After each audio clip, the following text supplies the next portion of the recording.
heart of the Appalachian Mountains, where the fog clings to the jagged peaks like a burial shroud.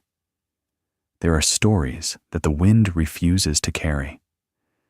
They say, if you wander too far into the limestone hollows of East Tennessee or the rugged ridges of Virginia, you might feel eyes watching you. Not the eyes of a predator, but something older, something hidden. For centuries, a people lived here who didn't fit into the world's neat boxes.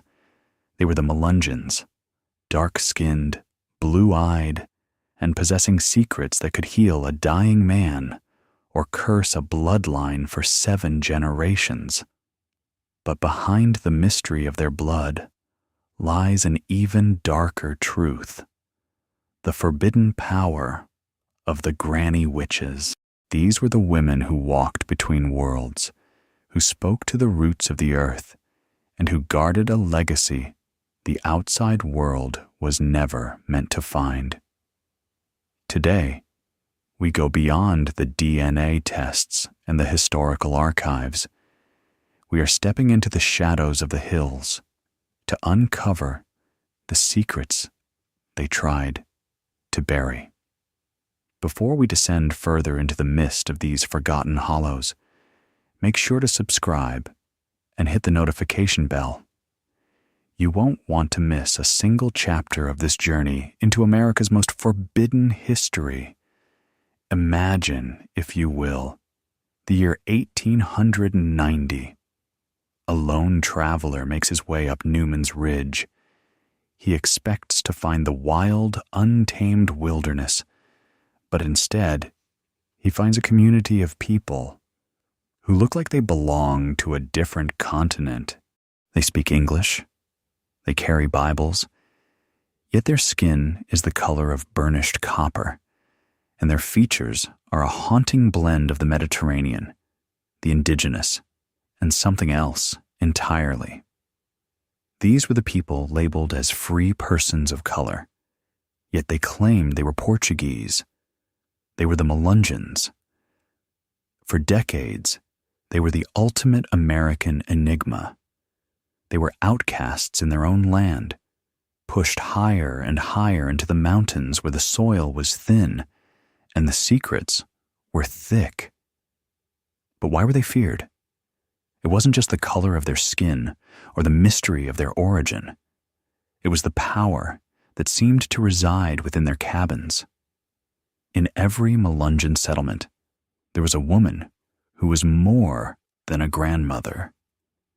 She was a healer, a seer, a granny witch. To the outsiders, they were practitioners of black magic, lingering remnants of ancient paganism brought over from some lost corner of the old world. But to the people of the hollows, they were the thin line between life and death. The air in these mountains is heavy with the scent of damp earth and rotting leaves, but if you listen closely, you can hear the echoes of the old charms. A granny witch didn't use a wand or a cauldron. Her tools were the things of the earth: a silver coin, a bowl of spring water, a knotted piece of twine, and the whispered words passed down from mother to daughter in the dead of night. They knew how to stop a wound from bleeding with a single verse from the Bible. They knew how to draw the fire out of a burn, and most importantly, they knew how to deal with the things that bumped in the night, the spirits that the mountain people simply called the haint. The secrets of the Melungeons and their witches were kept out of fear. In a world that demanded everyone be either black or white, the Melungeons were a gray area that the law couldn't handle. They were stripped of their rights, their lands were stolen, and their history was rewritten by those who wanted them gone. But you cannot erase a people who know how to hide in plain sight.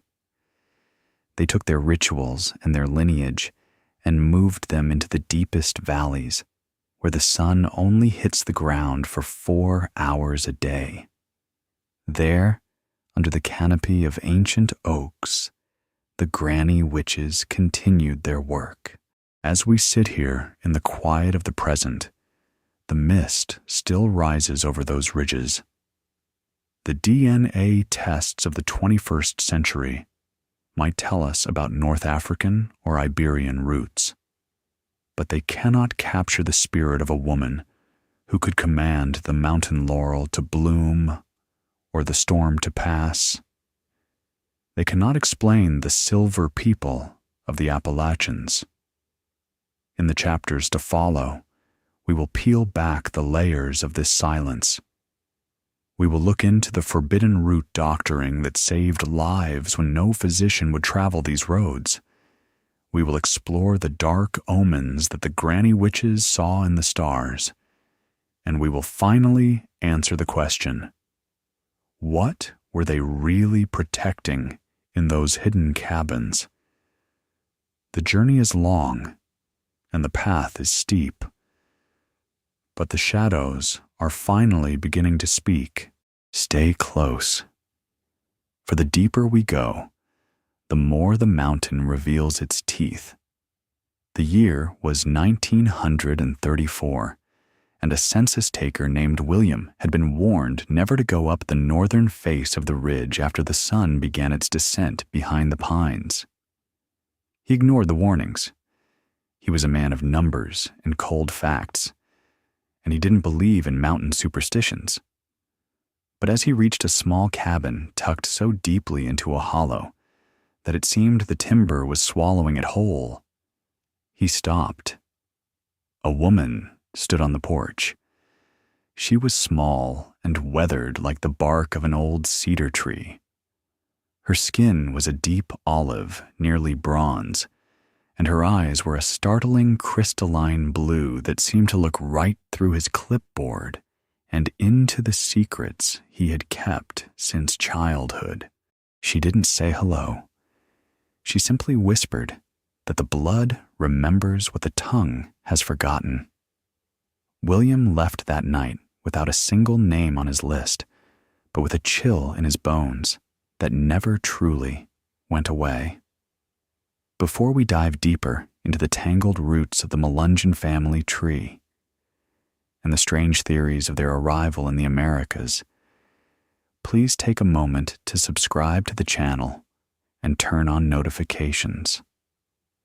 Your support helps us keep these forgotten stories alive in the shadows. For centuries, the Melungeons were a puzzle that white America couldn't solve. They were called the Portuguese by some, and the Ishmaelites by others. But where did they really come from? The theories are as wild and untamed as the Appalachian landscape itself. Some historians whisper of the lost colony of Roanoke, claiming that the English settlers didn't perish, but instead merged with local tribes and traveled inland, eventually becoming the dark-skinned people of the ridges. But that doesn't explain the olive skin or the Mediterranean features. This is where the story takes a turn into the forbidden. In the late 1700s, a group of explorers found people in the mountains who were using ancient coins and spoke a dialect that sounded like a ghostly echo of the Middle East. There are those who swear the Melungeons are the descendants of shipwrecked sailors from the Barbary coast, or perhaps Turkish servants brought over by the Spanish and then abandoned in the wilderness. Imagine the fear and the isolation of these men, lost in a sea of green mountains, far from the desert sands of their homes. To survive, they had to adapt. They married the indigenous daughters of the hills, and together they forged a new identity. But they carried something else with them. They carried the knowledge of the old world, the alchemy of the Mediterranean, the hidden geometry of the stars. This knowledge didn't vanish. It was handed down to their daughters, and it became the foundation of what we now call granny magic. When a granny witch looked at the palm of a child, she wasn't just seeing lines of skin.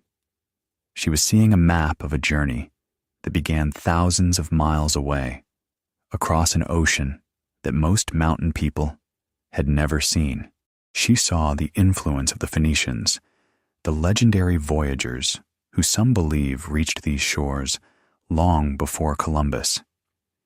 If you look at the physical traits of the Melungeon elders, you see it.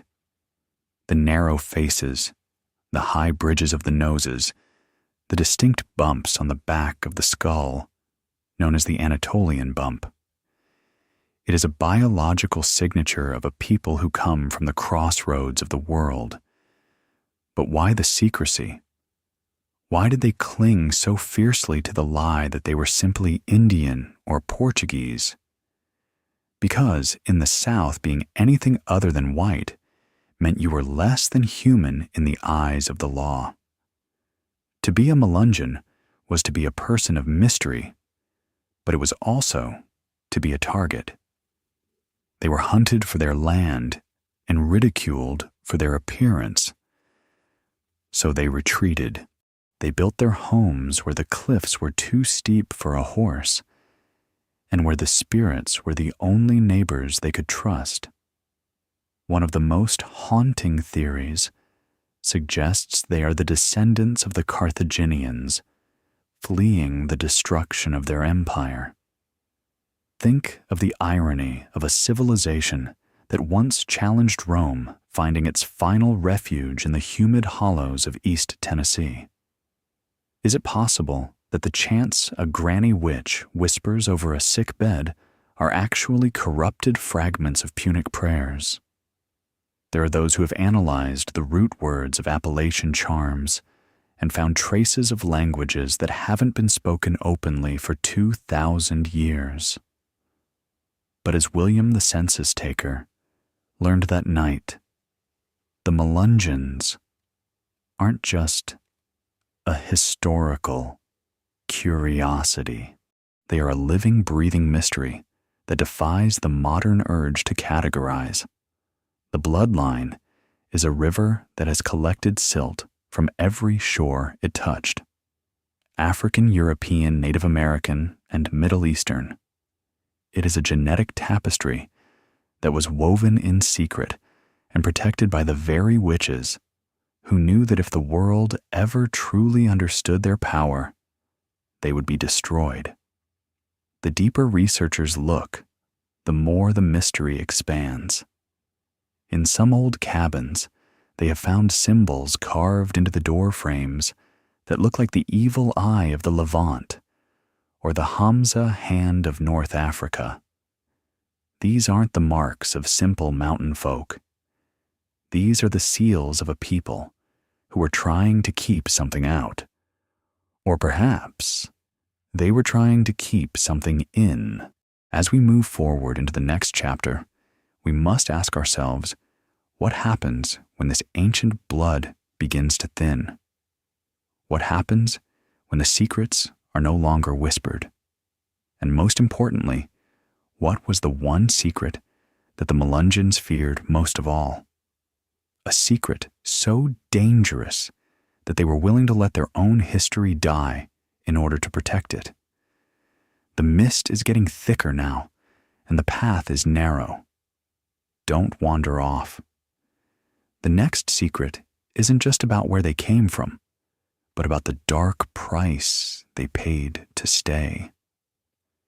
In a sterile laboratory thousands of miles away from the humid ridges of Appalachia, a technician stares at a computer screen. The results of the DNA sequence don't make sense. The markers for Western Europe are there, but they are tangled with fragments of North African Berber and a strange, unidentifiable strain of Middle Eastern DNA that shouldn't exist in a population isolated for centuries in the American South. This is the modern struggle to define the Melungeon bloodline. Science wants to pin them down, to categorize them, to tell them exactly who their ancestors were. But the bloodline of the shadows has a way of erasing its own tracks. For many Melungeon descendants, the quest for their heritage begins with a swab of the cheek and ends with a realization that some things are simply untraceable. They call it ghost DNA. It is the genetic material that remains after generations of silence. In the early 2000s, a major study attempted to settle the debate once and for all. The researchers expected to find a simple mix of white and black, but what they found was a chaotic map of human migration. There were haplogroups that traced back to the Mediterranean, to the Sephardic Jews of Spain, and to the mysterious people of the Caucasus Mountains. But even the most advanced machines couldn't explain why some families possessed genetic markers that seemed to have no modern equivalent. It was as if a piece of the human puzzle had been lost in those mountains and was only now being whispered back through the double helix of a DNA strand. But ask an old granny witch about DNA, and she will laugh at your test tubes. To her, the blood is not a chemical compound. It is a vessel for the soul and a bridge for the ancestors. In the folklore of the Melungeons, they don't just inherit the shape of a nose or the color of an eye. They inherit the shadows.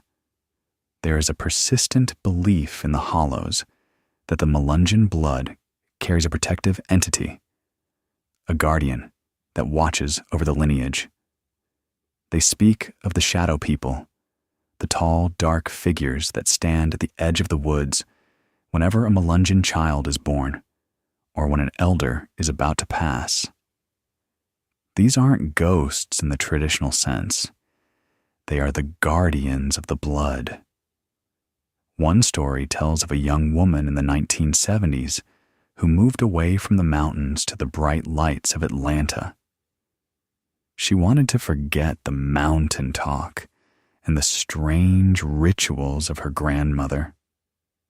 She took a DNA test and was told she was mostly English with a statistical noise of something else. But that noise began to manifest in her apartment. She would wake up to the smell of damp pine needles and the sound of a voice humming a tune in a language she had never heard, but somehow understood perfectly. The shadow people had followed her. You can leave the mountains, but the bloodline of the shadows never leaves you. It is a living thing, a tether that pulls you back to the limestone caves and the hidden altars of your kin. There is a dark side to this genetic mystery. In the mid-20th century, a prominent doctor in Virginia began a campaign to classify the Melungeons as a mongrel race that carried biological defects. He claimed that their blood was tainted and that they were a threat to the purity of the state. This wasn't just racism. It was an attempt to use science as a weapon to erase an entire people.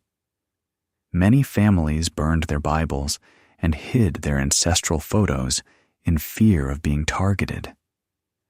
They stopped telling the stories of the Portuguese sailors and the granny witches.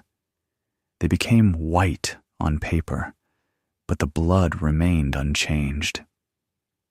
This forced silence created a vacuum where the supernatural rushed in. Because the history was forbidden, the magic became the only way to remember. When a granny witch performed a ritual to bless the blood, she was doing more than just saying a prayer. She was sealing the lineage against the prying eyes of the outside world. They used charms made of lead and human hair to mask the glow of their heritage from those who would do them harm. Some say that the reason the DNA tests are so inconsistent is because of these ancient protections, that the magic of the ancestors is still active, hiding the true origin of the Melungeons behind a veil of genetic noise. It sounds impossible, but in the Appalachians, the impossible is just a part of the landscape. Think about the Anatolian bump, the small bone at the back of the skull that so many Melungeons possess. Some call it a biological marker of their Middle Eastern roots. But the mountain people have another name for it. They call it the knowledge knot. They believe it is where the voices of the ancestors reside. When a granny witch would press her thumb against that bump, she wasn't looking for a bone. She was listening for a signal.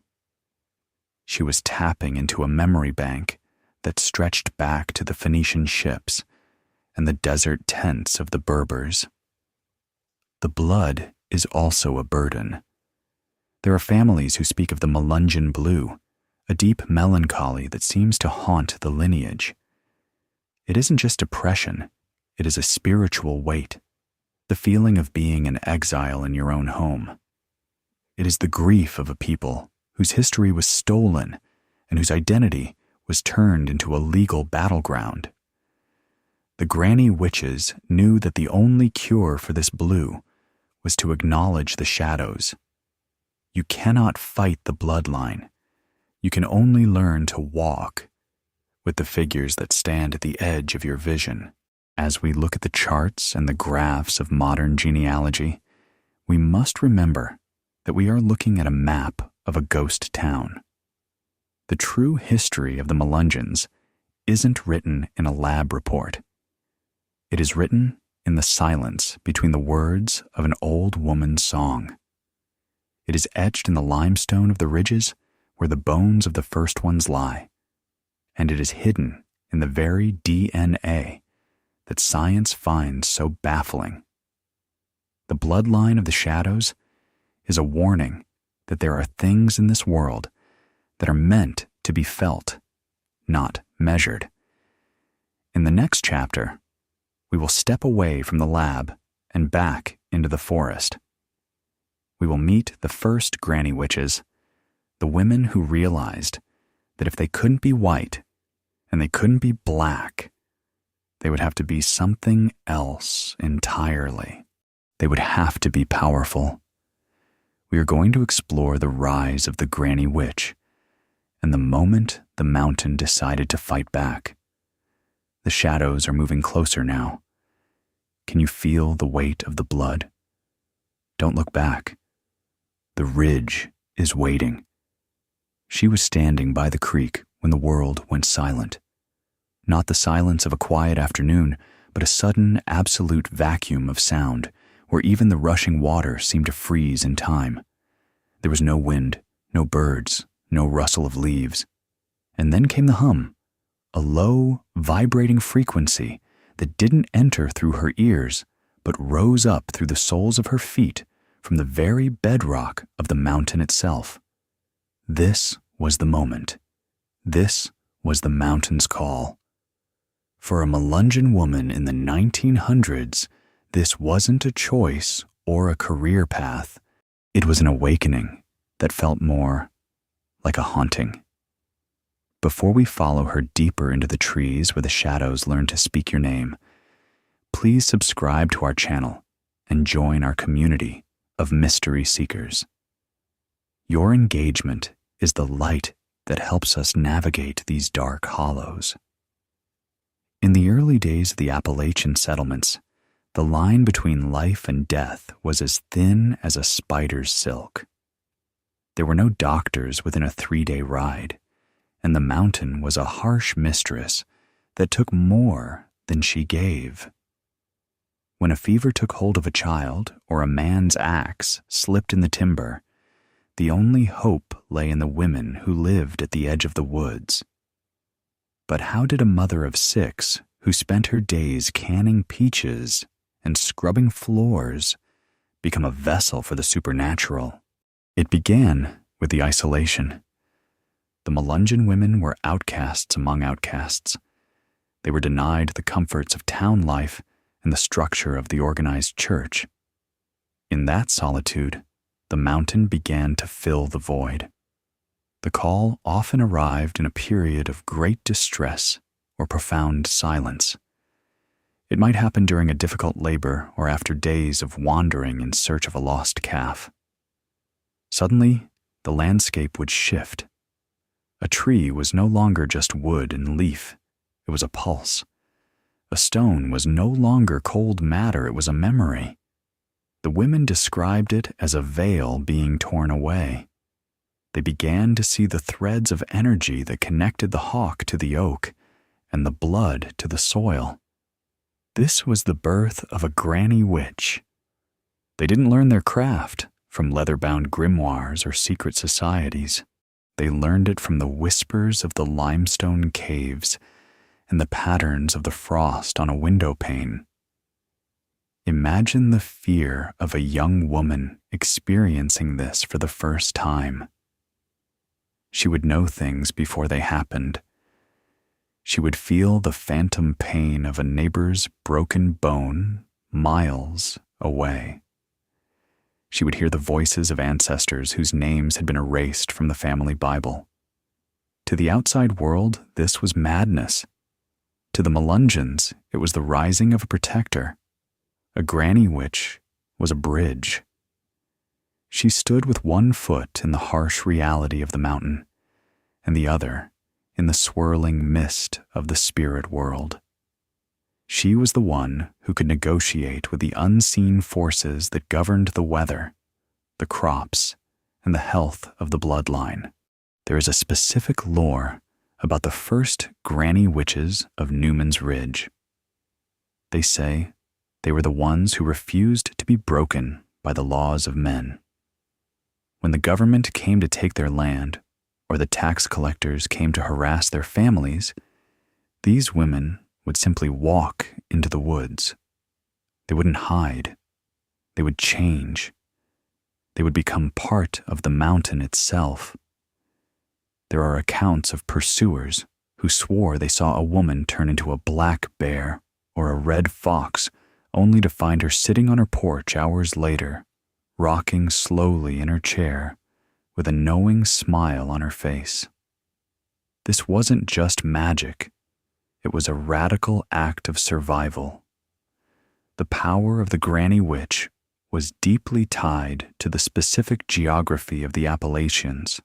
The mountains themselves are among the oldest on Earth, worn down by eons of wind and rain.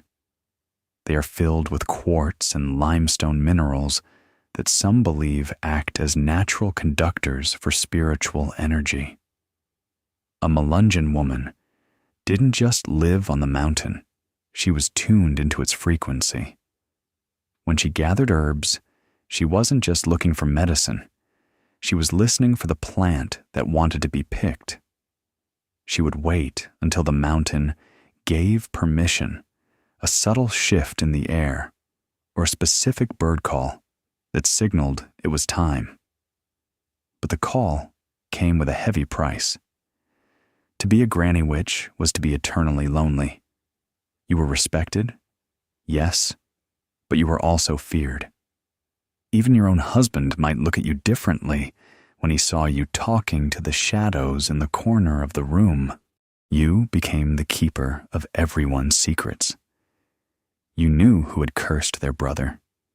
You knew who was carrying a child that wasn't their husband's, and you knew which deaths were natural and which were brought on by a cold heart.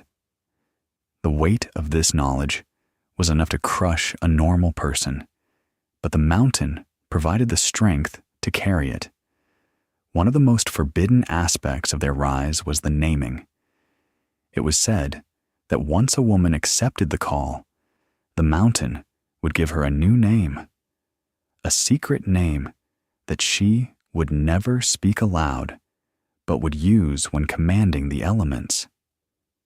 This name was the key to her power. It was her true identity, the one that the census takers and the law could never touch.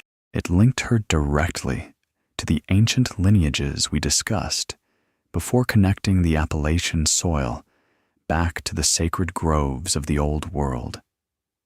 As the years passed, these women formed an invisible network across the hollows. They didn't have meetings, but they knew each other. They could send messages through the wind or the water. If a granny witch in Tennessee was in trouble, her sister in Virginia would feel the cold in her bones and begin a ritual of protection. They were the true governors of the ridges, ensuring that despite the poverty and the persecution, the Melungeon spirit remained unbroken.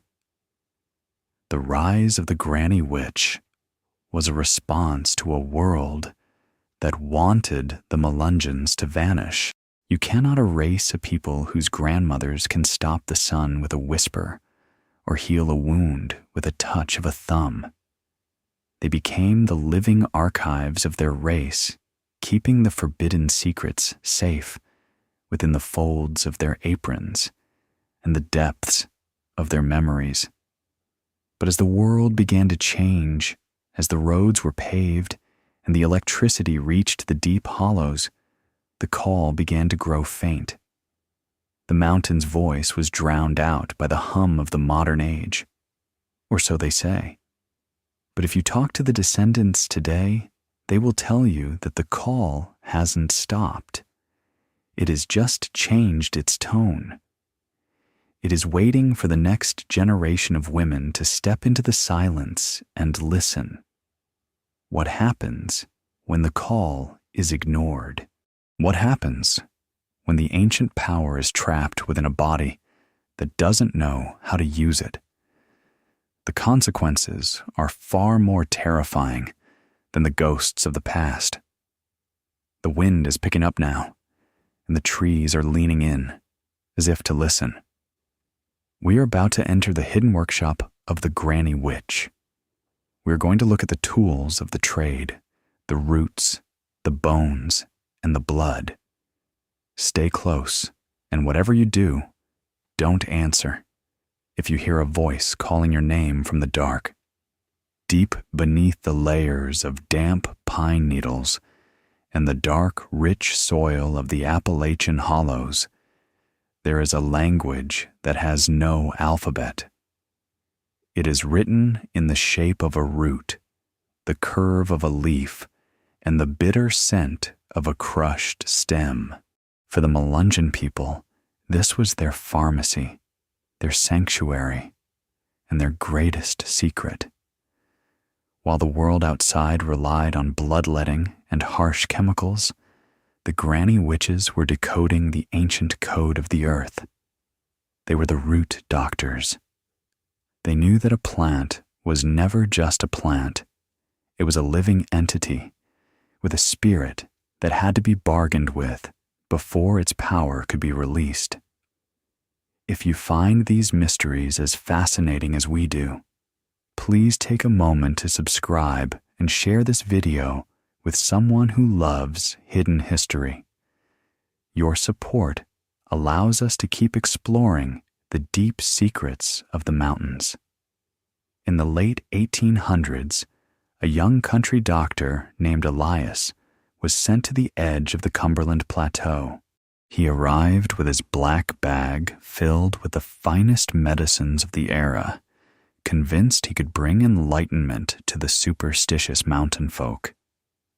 But within 3 months, he encountered a case that shattered his faith in everything he had learned in medical school. A local logger had been struck by a falling timber, and his leg had turned a sickly shade of black. Gangrene was setting in, and the fever was high enough to melt a man's mind. Elias prepared his saws for an amputation, knowing it was the only way to save the man's life. But the man's wife, a quiet Melungeon woman with eyes the color of wood smoke, blocked the doorway. She told the doctor that the mountain would provide. Elias watched in a mix of horror and fascination as she returned from the woods with a handful of what looked like common weeds. She didn't just mash them up. She spoke to them. She sang a low, guttural melody as she prepared a poultice of golden seal slippery elm, and a third ingredient that Elias couldn't identify, something that looked like a tangled knot of black hair from the earth. She applied the mixture not just to the wound, but in a specific geometric pattern across the man's chest. Within 24 hours, the fever broke. Within 3 days, the blackness began to recede, leaving behind healthy pink flesh. Elias left the cabin without his saws and without his ego. He had witnessed the root doctor's code in action, a power that defied his textbooks and operated on a frequency he couldn't understand. The secret of the root doctor lay in the timing and the intent.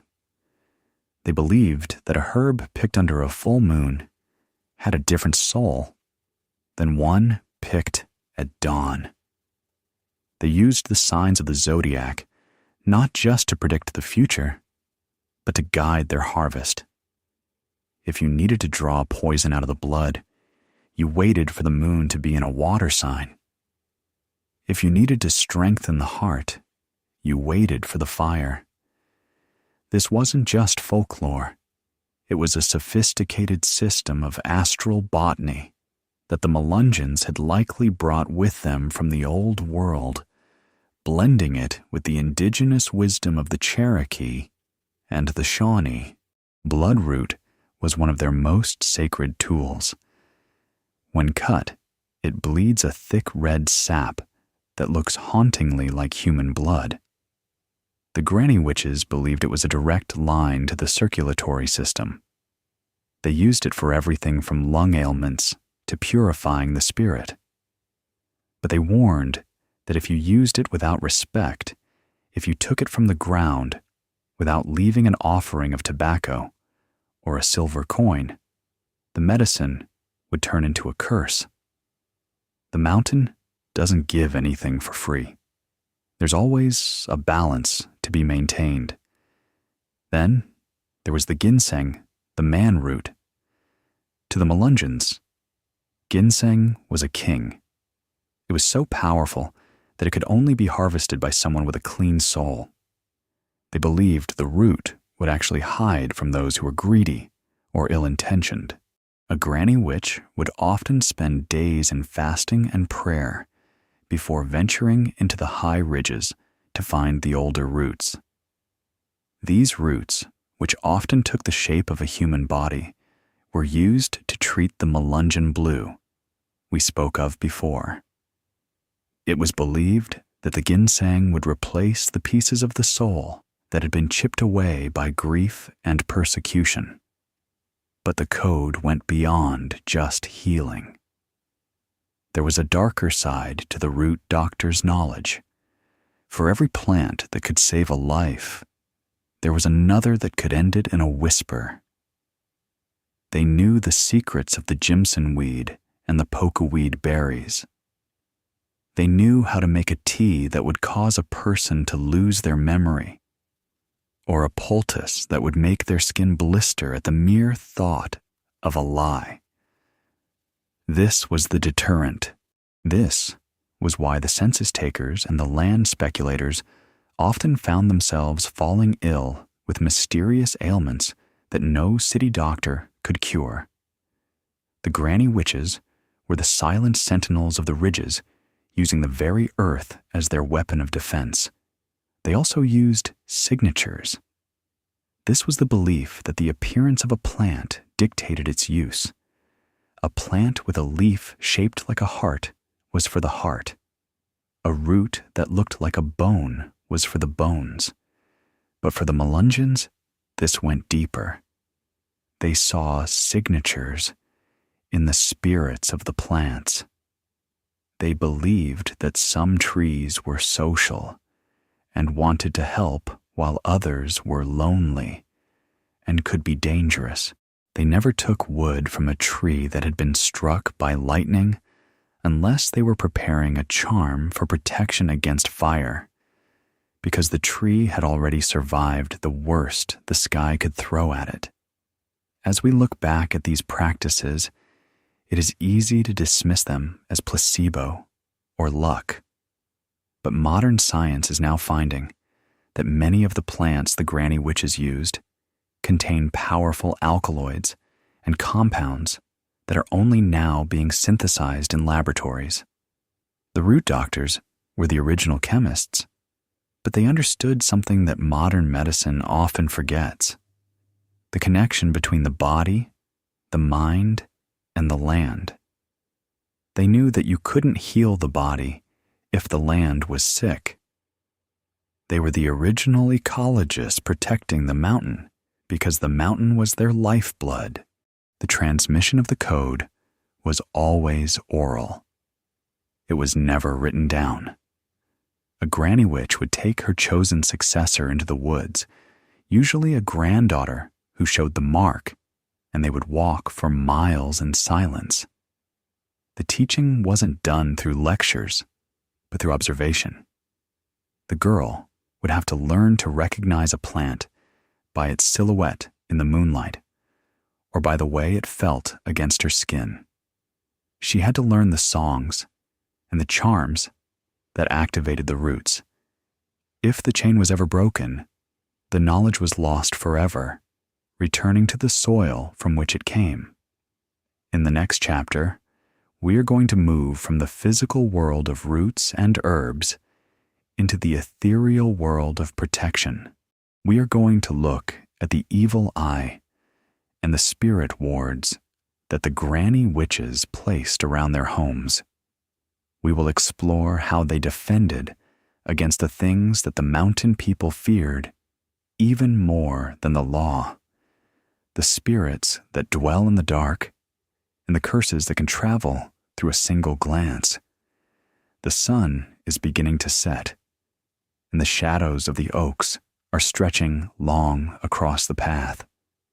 The forest is waking up, and the spirits are starting to stir. Don't touch the berries, and don't stray from the trail. We are entering the territory where the magic becomes a shield. A single look was all it took. In the narrow hollows of the Blue Ridge Mountains, they didn't call it jealousy or envy. They called it the mal de ojo, or more simply, the mountain eye. It was a glance that carried a weight so heavy it could sour a cow's milk. In an instant, make a healthy child wither with fever, or cause a porch to collapse for no structural reason. For the Melungeons, this wasn't a metaphor. It was a biological and spiritual threat. In a community where your survival depended on your reputation and your neighbor's goodwill, the evil eye was the ultimate weapon of the disgruntled. But for every curse whispered in the shadows, the Granny Witches had a shield crafted from the very silver and stone of the earth. If you are feeling the chill of the mountain air as we speak, please take a moment to subscribe and comment below with the word shadow to let us know you are watching from the dark. Your interaction is the charm that keeps this channel growing. To understand the power of the wards, you must first understand the nature of the spiritual wars that raged between the mountain families. There is an old story of the Mullins and the Collins clans, two families who lived on opposite sides of a steep ravine. It began with a disputed boundary line, but it ended in a darkness that lasted for 3 generations. It was said that the matriarch of the Collins family possessed a gaze so sharp it could crack a mirror. One morning, she stood on her ridge and looked down at the Mullins prize stallion. By sunset, the animal was dead. Its heart simply stopped, for no reason a vet could find. This was the opening shot of a war, fought not with lead, but with intent. The Mullins family didn't go to the sheriff. They went to a granny witch who lived in a cabin where the floorboards were stained with elderberry juice. She knew that a direct attack on the Collins family would only lead to a cycle of blood, so she chose the path of the ward. She instructed them to gather 3 items: a silver dime minted before 1945, a lock of hair from the youngest child, and a piece of mountain laurel that had never seen the sun. These items were woven into a spirit ward and buried under the threshold of the Mullins barn. When the Collins matriarch looked again, her gaze was deflected back across the ravine, as if hitting a wall of polished glass. Within a week, her own barn burned to the ground. The mountain has a way of returning energy to its source. The Granny Witches taught that the human eye is a projector of the soul's darkest desires. If a person looks at your success with a heart filled with want, they are unintentionally casting a tether of energy that drains your life force.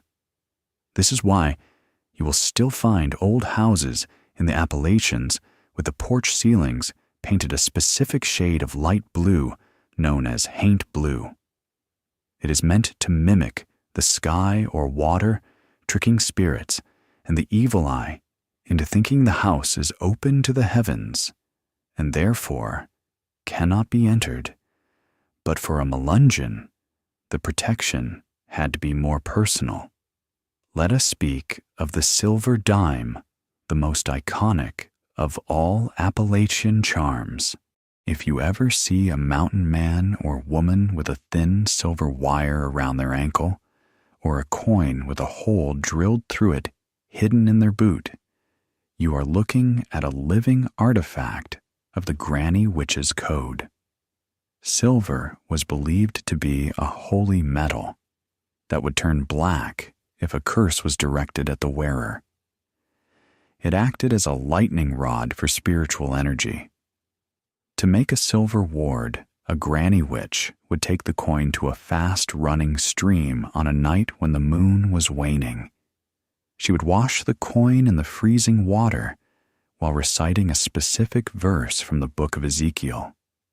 Then she would breathe her own intent into the metal, sealing it with a drop of wax from a candle that had been burned for a full 24 hours. This wasn't just a coin anymore. It was a sentinel. They also used the bottle tree, a tradition that likely traveled with the Melungeons from Africa and the Mediterranean. By placing cobalt blue bottles on the ends of cedar branches, they created a trap for the wandering spirits of the night. The spirits lured by the color would enter the bottle and become trapped by the morning sun, which would then incinerate them. In some hollows, you can still see these trees standing like skeletal guards in the front yards of the old homes. They are a silent warning to anyone who would bring a dark eye toward the family. The most forbidden of all wards was the blood shield. This was only used when a family was under a lethal curse. It involved the use of an iron nail that had been used in the construction of a church and a small amount of the family patriarch's blood. The nail would be driven into a tree that marked the edge of the property, while a granny witch chanted the secret name of the mountain. This ritual effectively tied the physical safety of the family to the ancient power of the ridge itself. No curse could penetrate that barrier, because to do so, the curse would have to break the mountain first. But what happens when the ward is broken? The Granny Witches warned that a protection charm is like a vessel. It can only hold so much darkness before it cracks. If your silver dime suddenly snaps, or if your bottle tree shatters in a windless night, it means the ward has done its job, but the danger is still present. It is a signal to flee or to find a more powerful practitioner. There are stories of Melungeon families who woke up to find every protective symbol in their home destroyed overnight and were gone by dawn, leaving their breakfast on the table and their doors wide open. They knew when the mountain had withdrawn its hand. As we look at these wards, we shouldn't see them as mere superstitions of an uneducated people. They were a sophisticated system of psychological and spiritual defense. In a world where you were constantly under threat from the law, from poverty, and from social exclusion, these charms gave the Melungeons a sense of agency. They were the masters of their own invisible borders. They were saying to the world, "You may take our land, and you may take our names, but you cannot take our souls." In the next chapter, we are going to look at one of the most legendary figures in all of Melungeon history. A woman whose power was so great that even the local politicians and judges were afraid to speak her name in the daylight. We are going to uncover the story of the Witch of Hancock County, a woman who blurred the line between human and myth, and whose legacy still haunts the ridges of Tennessee to this day. The fire is burning low, and the shadows are pressing against the glass. Make sure your wards are in place, and your doors are locked. The Witch of Hancock County is waiting in the high ridges, and she doesn't like to be kept waiting. They called her Big Mahala, a woman whose physical presence was so immense she was said to weigh over 500 pounds, but whose spiritual weight was even more staggering.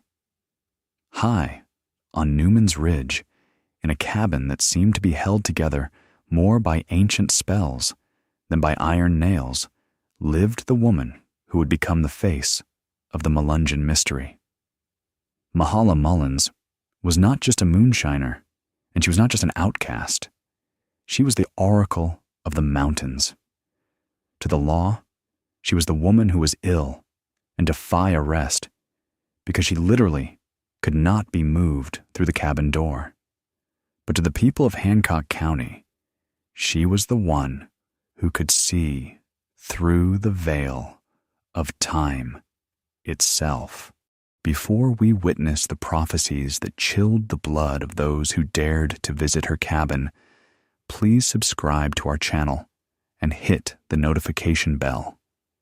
Your presence in our community ensures these legends are never truly silenced. The cabin of Mahala Mullins was a place of pilgrimage for those who were desperate enough to face the truth. It was a dark, cramped space, smelling of wood smoke, corn mash, and something else, something dry and ancient, like the scent of snakeskin.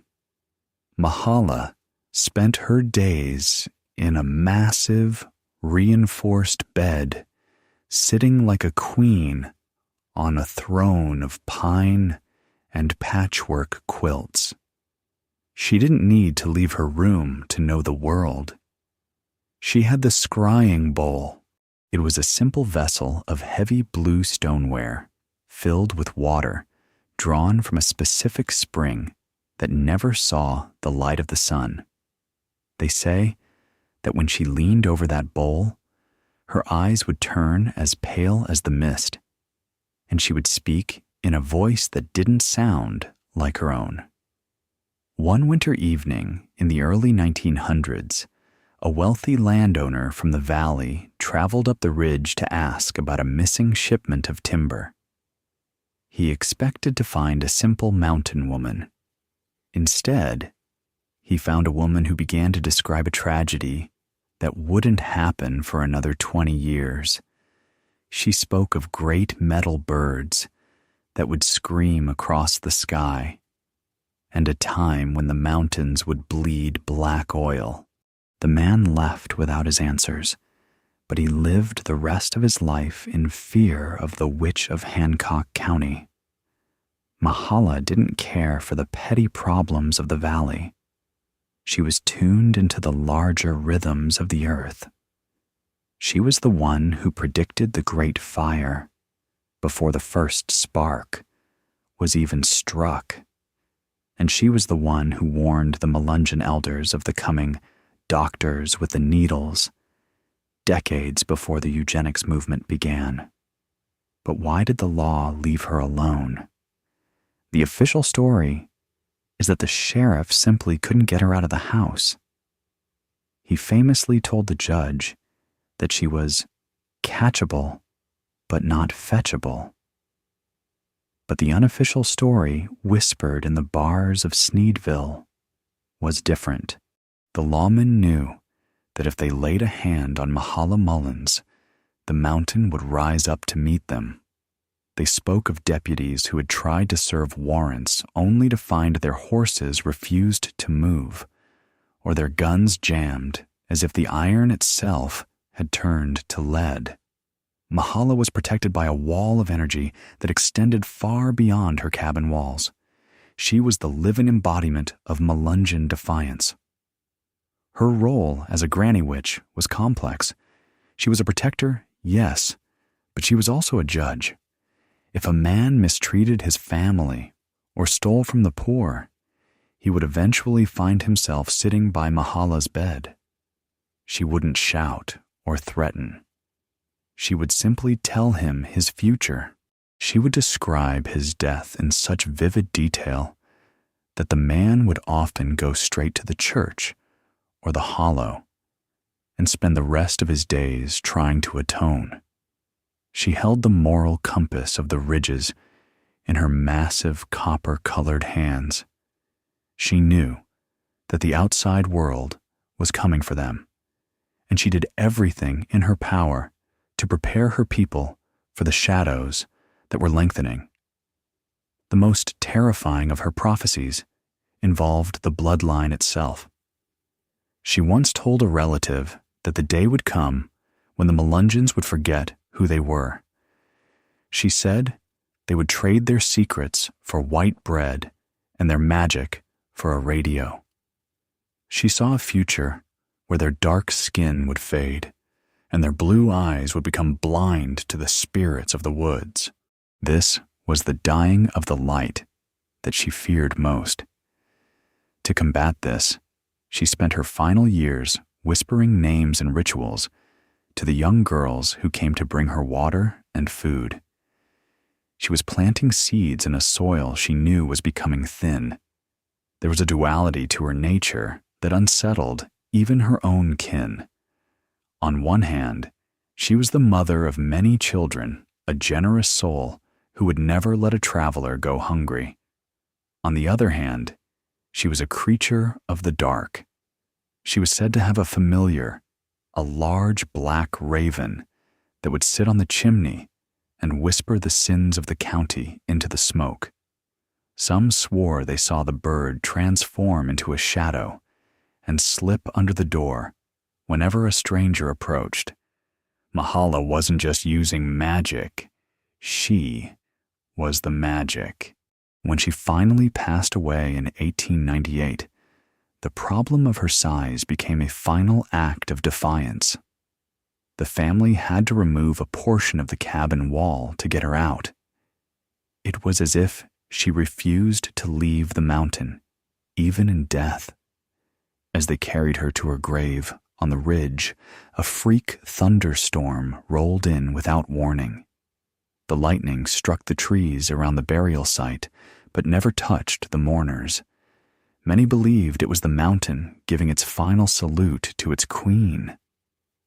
Today, the cabin is gone, but the energy of Mahala Mullins remains. People who hike near Newman's Ridge still report seeing a large figure sitting on the rocks overlooking the valley. They say If you leave a silver coin or a jar of honey near the site, you might hear a low humming sound, like a voice trying to remember a song. The witch of Hancock County didn't die. She simply merged with the limestone and the laurel. She became the spirit ward for the entire Melungeon nation. But Mahala was just one woman. What about the others? What about the celestial lore that guided them through the darkest nights? In the next chapter, we are going to look up. We are going to explore the star signs and the celestial lore of the Appalachian people. We will see how the Granny Witches read the heavens to predict the harvest, the wars, and the arrival of the great spirits. The moon is rising, and the stars are beginning to pierce the veil of the night. Do you know how to read the patterns in the sky? The mountain is about to show us its map.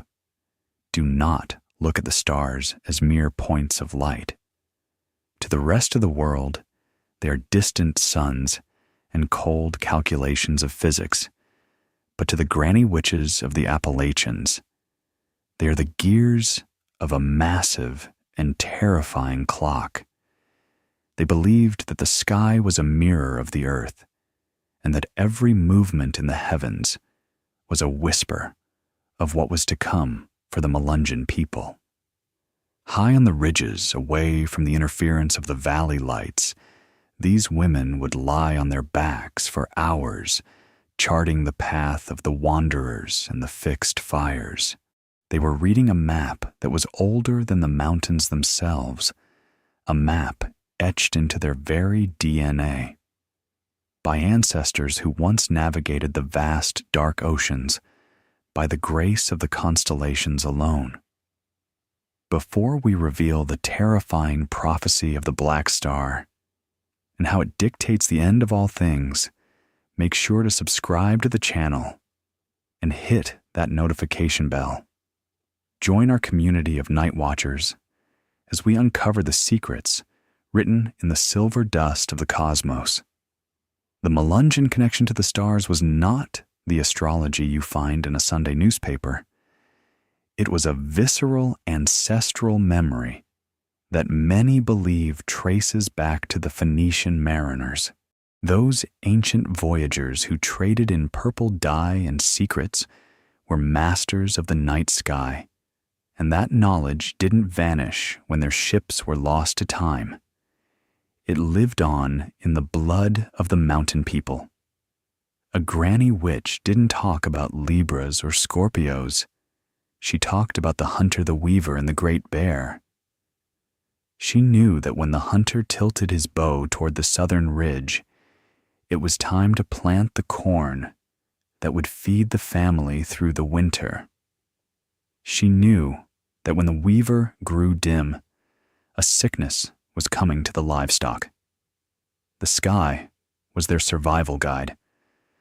But there was one celestial body that was never mentioned to outsiders. They called it the Dark Companion, or more commonly, the Black Star. It is said that this star is invisible to the eyes of the uninitiated and even to the most powerful telescopes of the modern world. It is a point of absolute void located in the belt of Orion. The Granny Witches believed that only those with the true blood could see the faint, cold purple glow that emanated from this dark sun. To see the Black Star was to be chosen by fate. It was the star of the Melungeons, the North Star of their exile. They believed it was the original home of their spirits, and that its movements dictated the rising and falling of their power in the mortal realm. One legend tells of a gathering of elders in 1863, a year when the mountains were stained red with the blood of brothers. A young granny witch looked up and saw the Black Star begin to pulsate with a rhythmic, malevolent light. She warned the families that the great silence was coming, She saw a future where the mountain would be stripped of its trees and the spirits would be forced into the deep caves. Her prophecy wasn't based on politics. It was based on the alignment of the void. When the black star moved into the house of the serpent, it signaled a time of persecution and hiding. The Melungeons didn't fight the war of men, they prepared for the war of the shadows. The celestial lore also dictated the rituals of the hollows. There were specific blood moons that were not the eclipses known to science, but nights when the atmosphere of the Appalachians would trap the dust of the pine forests, creating a deep crimson hue. On these nights, no granny witch would gather herbs. Instead, they would gather in silence to perform the washing of the ancestors. They believed that the red light allowed the spirits of those who died at sea or in the desert thousands of years ago to finally find the ridges. They were guiding the ghosts of the Phoenician kings and the Berber queens into the American soil, ensuring that the bloodline remained potent and protected. They also watched the comets, which they called the tails of the dragon. A comet was never a sign of good fortune. It was a celestial broom sweeping away the old order. When a comet appeared, the granny witches would seal their cabins with salt and iron, fearing that the disruption in the heavens would allow the starfall spirits to enter the physical world. These were entities made of cold fire and jagged edges, and they were said to hunt those who carried the Melungeon mark. To the mountain people, the universe was not a friendly place. It was a vast wilderness filled with predators, just like the forests that surrounded their homes. The most forbidden part of this lore involves the star mapping of the human body. The granny witches believed that every Melungeon was born with a specific star assigned to their soul. They would look at a newborn baby under the light of the first moon and determine which star was their guardian. This star would influence their temperament, their health, and the way they would eventually die. If your star was in the northern quadrant, you were destined for leadership and long life. If it was in the southern quadrant, you were a child of the shadows prone to the Melungeon blue, an early departure. This was why they were so protective of their birth dates and times. To know a Melungeon star was to have power over their very existence. As the 20th century progressed, the knowledge of the stars began to fade. The introduction of the light bulb and the growing cities created a permanent glow that blinded the younger generations to the subtle shifts of the heavens. The granny witches mourned this loss more than any other. They knew that once a people stop looking up, they lose their connection to the infinite. They become trapped in the petty concerns of the dirt and the law. They become catchable. But even today, in the deepest, darkest parts of the Hancock County ridges, there are those who still wait for the black star to reveal its next move.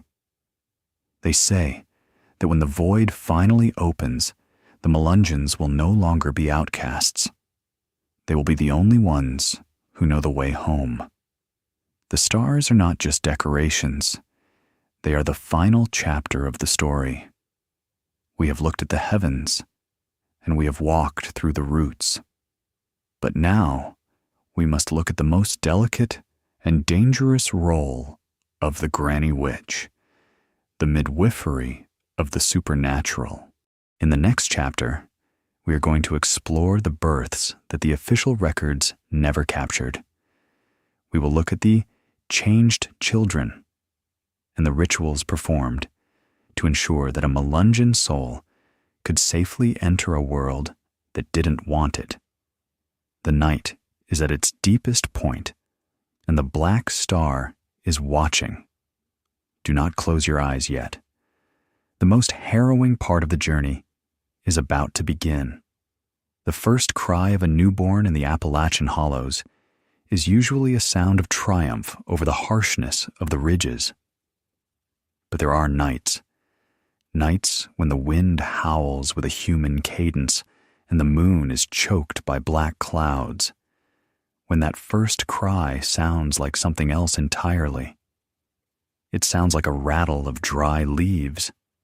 It sounds like a warning.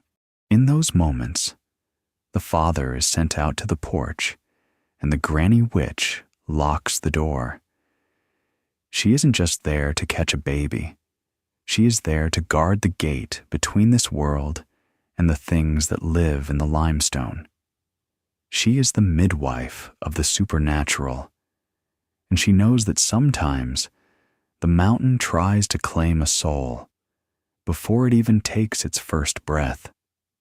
Before we witness the harrowing ritual of the soul exchange and the mystery of the changed children, please subscribe and hit the notification bell. In these hollows, knowledge is the only protection we have. There's a story passed down in hushed tones through the Melungeon bloodlines of Hancock County about a birth on the winter solstice of 1884. A young woman, barely 20, was in the throes of a labor that had lasted 3 days. When the Granny Witch finally held the child, she didn't announce its gender. She didn't hand it to the mother.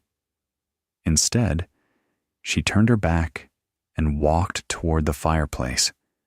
The child had eyes that were not blue or brown, but a vivid, unsettling green, the color of deep moss on a tombstone. Its fingers were elongated, and it didn't cry. It watched. It watched the room with an intelligence that no infant should possess. The Granny Witch knew immediately. This was a changeling. In the lore of the high ridges, a changeling is not a demon, but a swap. The spirits of the mountain, the ancient entities that have dwelled in the caves since before the Melungeons arrived, sometimes find a human soul too bright to resist. They steal the human infant and leave behind a husk, a creature of their own making that looks enough like a child to be fed, but whose heart belongs to the rock and the shadow. To the community, these children were a source of profound terror. They were different. They were the ones who would walk into the woods at age 5 and never come back, or the ones who could make a person sick just by pointing a finger. The Granny Witch's role was to perform the exchange. It was a ritual of grim negotiation. She would take the changeling to the edge of the deepest hollow at midnight. She would not use honey or soft words. She used iron and fire. She would place a cold iron blade across the child's chest and light a circle of cedar wood. She was signaling to the mountain, "We know what you have done. Give back what is ours, or keep this creature of smoke and mirrors." It was a game of spiritual chicken. If the Granny Witch's resolve flickered for even a second, the human soul would be lost forever, and the family would be cursed with a hollow child for the rest of their lives. In the case of the 1884 birth, the ritual took 6 hours. The air around the ridge grew so cold that the fire turned blue. Witnesses said they heard a sound like 1,000 stones grinding together deep underground. Then, suddenly, the child in the circle let out a piercing, human scream. The moss green faded from its eyes, replaced by the dark copper blue of the Melungeon line. The exchange was complete. But the child bore a mark, a small star-shaped birthmark behind its left ear, a receipt from the mountain. They say the child grew up to be one of the most powerful seers the county had ever known, but he never slept in a house with a roof. He spent his life under the stars, as if he was always waiting for the call to return to the limestone. This fear of the different child created a culture of extreme vigilance. Melungeon mothers would sew a single silver needle into the baby's swaddling clothes to ward off the swap. They would never leave a child alone near a window or an open door during the first 9 days of life. To the outside world, this looked like primitive superstition. To the mothers of the ridges, it was a battle for the very existence of their people. They knew that their blood was a prize. The unique blend of African, European, and indigenous energies was a flavor that the mountain spirits found irresistible. The midwifery of the Granny Witch also extended to the mothers who didn't survive. When a woman passed during childbirth, the Granny Witch would perform the binding of the breath. She believed that if the mother's spirit lingered too long, she would try to take the child with her into the shadows. The witch would tie a cord of braided horsehair around the mother's wrist and the other end to a sapling outside the cabin. This was meant to lead the mother's soul away from the child and back into the cycle of the forest. It was a mercy, though it looked like a haunting. As the generations passed, the stories of changelings began to morph into stories of medical anomalies. Science labeled these children with terms like neurodivergence or genetic mutations. But in the deep hollows, where the Wi-Fi doesn't reach and the mist still carries the scent of ancient wood, the old women still check behind the ears of newborns. They still look for that star-shaped mark. They know that the mountain hasn't stopped its thievery. It has just learned to be more subtle. The changed children who remained in the community often became the next generation of root doctors and witches. They carried a piece of the mountain inside them, a fragment of that cold, ancient intelligence. This is why the Melungeon magic was so potent. It wasn't just human intent. It was a partnership with the land itself, forged in the terror of a midnight nursery. What happens to those who are born with the mark but never told the truth? What happens when the mountain comes to collect its debt? The answers lie not in the nurseries, but in the forbidden trade that sustained these families through the darkest years of the Great Depression. In the next chapter, we shift our gaze from the cradle to the copper still. We are going to uncover the secrets of the Moonshine Queen, Mahala Mullen's legendary trade, and how the spirit of the mountain was bottled, sold, and used as a conduit for more than just intoxication. The shadows are crawling up the walls of the cabin. The baby is finally asleep. But look closely. Is that a shadow moving in the corner? Or is the mountain just checking its investment? The glass jar is cold in your hand, but the liquid inside is a trapped sun. They called it white lightning, or more simply, the spirit of the mountain. In the deep hollows of Hancock County moonshine was more than a way to pay the taxes or survive the winter. It was the lifeblood of the Melungeon resistance. And at the center of this liquid empire sat Mahala Mullins. But if you think she was just selling corn liquor to the local miners, you are only seeing the surface of the water. Mahala's moonshine was infused with something the law couldn't tax, and the church couldn't exorcise. She was distilling the very essence of the Granny Witch's code into every drop. This was the forbidden spirit, the bridge between the physical exhaustion of the ridge and the shimmering world of the ancestors. If you are intrigued by the hidden alchemy of the mountains and the legends of the Moonshine Queen, make sure to subscribe and hit that notification bell right now. Join us as we uncover the secrets that the history books were too afraid to write down. For the Melungeon people, moonshine was a sacred chemistry. While the outside world saw it as a vice, the Granny Witches saw it as a medium. Mahala Mullins didn't just use corn and yeast. She used the additions. She would wait for the moon to be in a waning crescent before she allowed the mash to ferment. She would stir the copper still with a branch of mountain laurel that had been struck by lightning. And most importantly, she would add the spirit roots, small dried fragments of ginseng bloodroot and a rare unidentifiable lichen that only grows on the northern face of the limestone cliffs. This wasn't meant for a Saturday night brawl. This was visionary shine. A single sip was said to sharpen the senses to the point where you could hear the sap moving in the trees and see the trails of the shadow people as clearly as a deer track in the snow.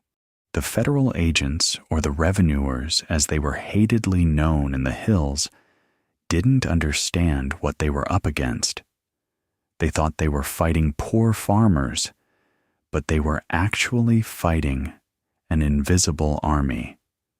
There is a legendary account of a group of 6 agents who attempted a raid on Mahala's Ridge in 1922. They were armed with the latest rifles and a sense of government authority. But as they crossed the creek at the base of the hollow, the air suddenly turned thick and sweet, with the smell of fermenting peaches, even though it was midwinter. One by one, the men began to see things. They saw trees that walked and rocks that whispered their mothers' names. By the time they reached Mahala's cabin, they were so disoriented they couldn't find the front door, despite it being right in front of them. Mahala just sat in her massive bed, laughing, her voice booming like thunder in the small room. She told them they were looking for a shadow in a room full of light. They fled back to the valley and never returned. This wasn't just hallucination. The Granny Witches believed that the mountain itself protected the stills. They would cast mist charms over the copper pipes so that the smoke from the fires would look like nothing more than the morning fog. They used the spirit of the mountain as an offering. Every time a new batch was finished, the first jar was poured directly onto the earth. This was the angel's share, but it wasn't for the angels of the Bible. It was for the spirits of the limestone, for the ancient ones who allowed the Melungeons to hide in their ridges. In return, the mountain would provide a hiding veil, a sudden downpour, or a dense bank of clouds that would appear whenever a stranger came too close to the operation. The trade was also a way of keeping the community together. Mahala's moonshine was the currency of the hills. It was traded for flour, for coal, and for the silence of those who might be tempted to talk to the law. But it had a darker purpose as well. The Granny Witches used the high-proof spirit as a base for their most potent tinctures. They would soak the bones of owls or the teeth of wolves in the moonshine to create warrior oil. This was rubbed into the skin of the young Melungeon men before they went down into the valley to face the world. It was believed to give them the skin of the ridge, a spiritual toughness that would deflect the insults, the racism, and the legal traps of the white world. But the Moonshine Queen's greatest secret was the still of the stars. Legend says that somewhere deep in a cave that only Mahala and her closest kin knew about, there was a still that never stopped running. It didn't use fire. It used the natural heat of the earth and the alignment of the constellations. The liquor that came from this still was as clear as diamond and as heavy as mercury. It was reserved for the most sacred rituals, the midwifery of the supernatural we spoke of before, and the final passing of the blood at an elder's deathbed. It was believed that this specific spirit could literally carry a soul from one side of the veil to the other, ensuring that no Melungeon ever got lost in the darkness between worlds. As the years of prohibition ended and the government's grip tightened, the legendary stills began to vanish. The spiritual moonshine was replaced by mass-produced bootleg liquor that lacked the soul of the mountains. But Mahala's legacy didn't die with her. The stories of the catchable but not fetchable woman who distilled magic in the clouds became a symbol of Appalachian defiance. She taught her people that as long as they had the spirit of the mountain in their veins, the law could never truly own them. They say that on certain nights, when the air is cold and the moon is high, you can still smell it. A faint, sweet scent of corn and herbs drifting down from Newman's Ridge. Some hikers have even found small jars of clear liquid left on the rocks, a gift from a woman who refused to be moved. But a word of warning: do not drink it unless your heart is pure and your blood is true. Because Mahala's shine doesn't just show you the world, it shows you yourself. And for some, the truth is the most intoxicating poison of all. We have seen the fire of the stills and the power of the queen. But the mountain is more than just people and liquor. It is a place of whispers and lights that have no explanation. In the next chapter, we are going to explore the whispers from the hollows. We will look into the brown mountain lights, the haints of the ridges, and the terrifying encounters that even the Granny Witches fear to talk about. The fog is rolling in, and the stills are silent for now. But the mountain is just beginning to breathe. Are you ready to hear what it has to say? The silence of the mountain is never truly empty. If you stand perfectly still in the deep throat of a hollow after the moon has gone behind the clouds, you will hear it. It is not the wind, and it is not the trees. It is a dry, rhythmic rasping, like 1,000 dead leaves being dragged across limestone. The old Melungeons called it the breath of the hills, but the Granny Witches knew better. They called it the whispers. It is the sound of the haints, the restless spirits that the mountain has refused to digest. And once you hear them, they have already caught your scent. There is nowhere to hide when the ground beneath your feet is made of the bones of those who came before. If you have ever felt a presence in the dark that science cannot explain, please subscribe to our channel and share your story in the comments. We are the voice for those who dwell in the shadows, and your support keeps our lanterns burning against the encroaching night. For generations, travelers and locals alike have looked toward the jagged horizon of Brown Mountain and seen something that defies all logic. Glowing orbs of light ranging from pale blue to a sickly blood red rising from the gorges and dancing across the peaks. Scientists call them swamp gas or geological electrical discharges, but the Melungeons who lived in the shadow of those peaks knew they were looking at the lantern bearers. They believed these lights were the spirits of their ancestors, the ancient voyagers and mountain kings who had been tasked with patrolling the borders of the hidden realm. But these lights are not friendly. They are the lures. Like the lantern of an anglerfish, they are designed to draw the curious and the lost deeper into the crevices where the mountain is most hungry. There's a terrifying account from 1952 of a hunter named Silas who followed a pulsing golden light into a limestone cave. He thought he was helping a stranded hiker. Instead, he found himself in a chamber where the walls seemed to breathe. He saw figures standing in the corners, figures that were taller than any man with skin that looked like wet gray stone and eyes that burned with the same cold fire as the lights on the ridge.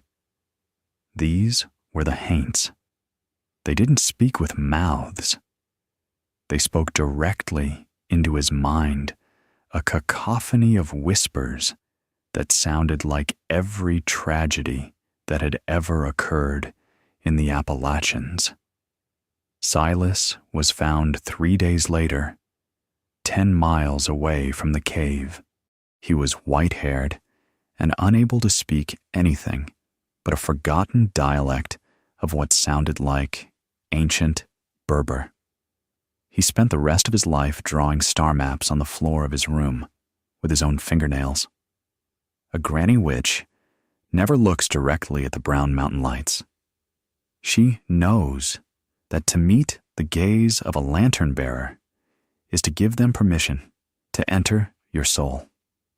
If she is forced to travel at night, she carries a haint bag, a small pouch filled with salt sulfur and the dried heart of a mole.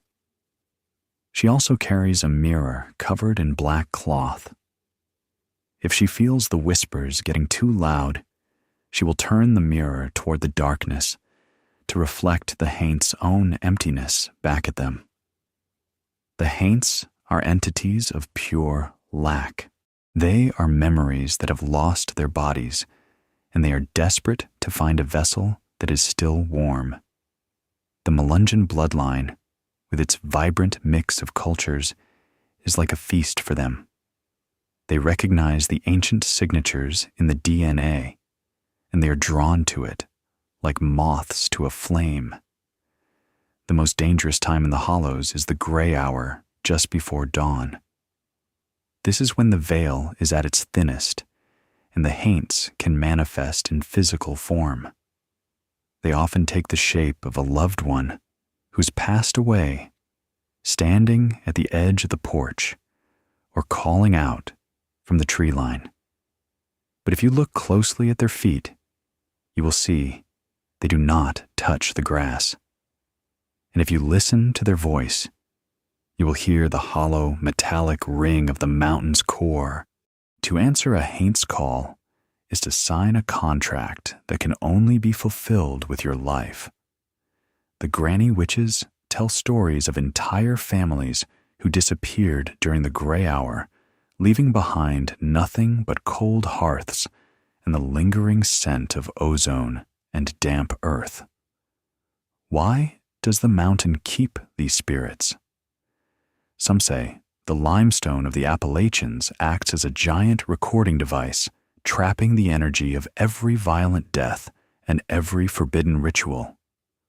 The Melungeons, being a people of secrets, contributed more than most to this psychic reservoir.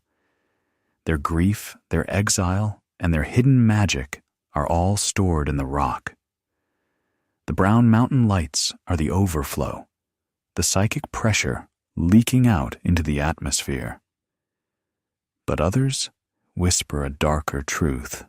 They say the lights are not the dead at all, but the first ones. The entities that were here before the mountains were even raised. They are the ones who allowed the Melungeons to stay on the condition that they were fed. The Granny Witches were the negotiators, ensuring that the price was paid in rituals and offerings rather than in blood. But as the old rituals are forgotten, the mountain is growing restless. The whispers are getting louder, and the lights are appearing more frequently. People in the modern towns of North Carolina and Tennessee are reporting strange shadows in their nurseries and cold spots in their hallways that no heater can touch. The haints are moving out of the hollows and into the light. They are looking for the blood that was promised. They are looking for the descendants of the Melungeons, who no longer know how to carry a haint bag or speak the words of protection. If you are walking in the woods and you see a light that shouldn't be there, do not follow it. Do not speak. Close your eyes and count to 13 while holding a piece of iron in your hand. The mountain is listening, and it is hungry for a story. Do not let yours be the next one whispered in the hollows. In the next chapter, we move from the terrors of the spirit world to the terrors of man. We are going to explore the Inquisition of the Hills. We will look at the moment the organized church and the government moved in to crush the Granny Witches, and how the Melungeons fought a secret war of magic and silence to protect their heritage. The lights on the ridge are fading, but the whispers in the room are just beginning. Can you hear them? Or is it just the wind? The bells that rang in the valleys of Appalachia carried a different message depending on whose ears they reached. To the settlers in the town, they were a call to grace and community. But to the Melungeons on the ridges, those bells were a warning. They were the sound of an encroaching world that demanded conformity or extinction. By the late 1800s, the organized church had decided that the healing arts of the mountain women were not mere superstitions. They were viewed as a direct challenge to the authority of the pulpit. The Inquisition of the Hills had begun. It wasn't a war fought with soldiers, but with sermons and social exile. And for one woman named Sarah, it became a battle for her very soul. Before we witness the secret trial of Sarah and the terrifying power of her silence, please take a moment to subscribe and join our community. Your support helps us protect the hidden histories that others would rather see forgotten. The year was 1891. The setting was a small, drafty church tucked into a narrow ravine near the Virginia border. Outside, a summer storm was bruising the sky with purple clouds, but inside, the air was bone dry and smelled of old paper and fear. Sarah, a Melungeon woman with skin like dark honey and eyes that seemed to hold the secrets of the limestone, stood before a semicircle of 5 men. At the center was Pastor Miller, a man who believed the devil was hiding in every root and every whispered charm. He didn't see a healer. He saw a threat to the divine order. Miller slammed his hand onto the pulpit, his voice echoing like a whip crack. He asked her by what authority she dared to stop the bleeding of a dying man using words that were not found in the King James Bible. He demanded to know who gave her the right to talk to the trees and listen to the stars. The men beside him leaned in their faces, etched with a mix of curiosity and condemnation. They wanted a confession. They wanted her to admit that her power came from the shadows of the hollows. Sarah didn't flinch. She looked Miller directly in the eye, and her voice was as steady as the mountain itself. She told him that the roots were here before his church was built, and the stars were speaking long before his book was printed. She said that God didn't just stay inside 4 wooden walls. He moved in the sap of the oak and the breath of the wind. This was the ultimate heresy. To Miller, it was proof that the Melungeons were a pagan infection that needed to be purged. He began to recite verses of damnation, his voice rising in a fevered pitch as he commanded her to repent or be cast out from the community forever. But then Sarah stopped talking. She sat down on the hard wooden bench and simply looked at them. She didn't pray. She didn't plead. She entered into the great silence. At first, the men thought she was being stubborn, but as the minutes ticked by, the atmosphere in the church began to change. It wasn't just a lack of noise. It was a physical pressure that seemed to suck the very air out of the room. The flickering candles on the altar began to burn with a steady, unwavering blue flame. The sound of the thunder outside vanished, replaced by a ringing frequency that made the men's teeth ache. Miller tried to continue his sermon, but the words died in his throat. He felt as if 1,000 unseen eyes were watching him from the rafters. The silence Sarah had summoned wasn't hers alone. It was the silence of the mountain. It was the weight of eons of limestone and the cold indifference of the ridges. One of the judges, a local landowner, suddenly stood up, his face pale. He muttered that the air was too heavy and he couldn't breathe. He fled through the back door without looking back. Within moments, the others followed. They weren't being attacked by magic. They were being crushed by the realization that their authority meant nothing in the face of the ancient stillness Sarah possessed. Sarah was left alone in the dark church. She stood up, walked to the altar, and blew out the candles. She didn't need their light because she had the light of the hills. This encounter became a legend in the Melungeon community. It proved that their old ways were not something to be ashamed of, but a fortress that the modern world couldn't penetrate. However, the Inquisition didn't stop there. It simply moved from the church to the courthouse. The law began to target Melungeon families for their land, claiming they were not citizens because their race couldn't be categorized. The magic that had once been used for healing now had to be used for hiding. The Granny Witches retreated further into the shadows.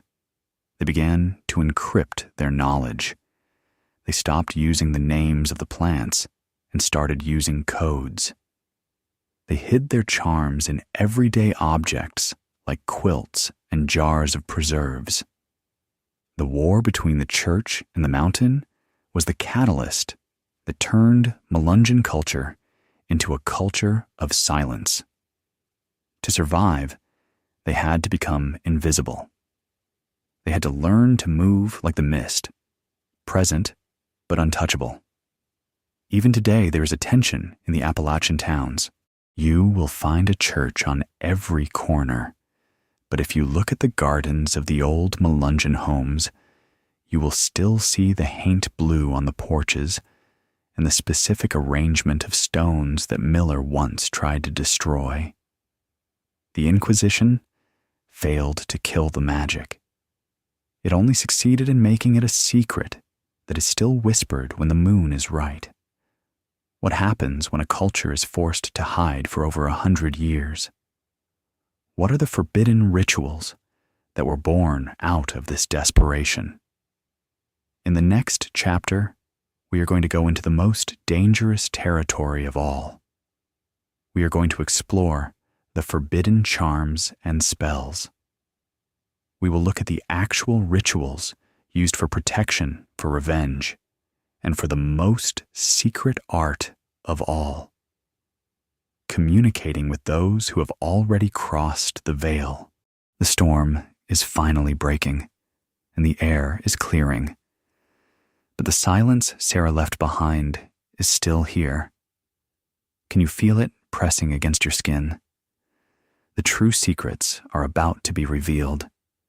Do not touch the glass if the silver backing has begun to flake, and do not, under any circumstances, look into a mirror in a dark room if you are the only living soul in the house. The Granny Witches knew that a mirror is not a decoration. It is a doorway that has no lock. In the deep hollows of the Melungeon ridges, where the light of the church didn't reach the women, developed a series of charms and spells that were designed to do more than just heal a fever. These were the forbidden acts. They were the rituals of necessity used when the law was at the door, or when a bloodline secret was about to be lost to the grave. The most terrifying of these was the mirror of the dead, a technique used to pull a voice back from the shadows long enough to ask a single question. Before we reveal the exact materials and the ancient words used in this forbidden ritual, please subscribe to the channel and turn on the notification bell. Some secrets are safer when shared among those who respect the old ways. To create a mirror of the dead, a granny witch wouldn't use the polished glass from a vanity. She needed a surface that had memory. She would often use a piece of black obsidian found in the creek, or more commonly, a silvered glass that had been kept in a dark cellar for at least 7 years. The preparation began 3 days before the new moon. She would fast and speak to no one but the mountain.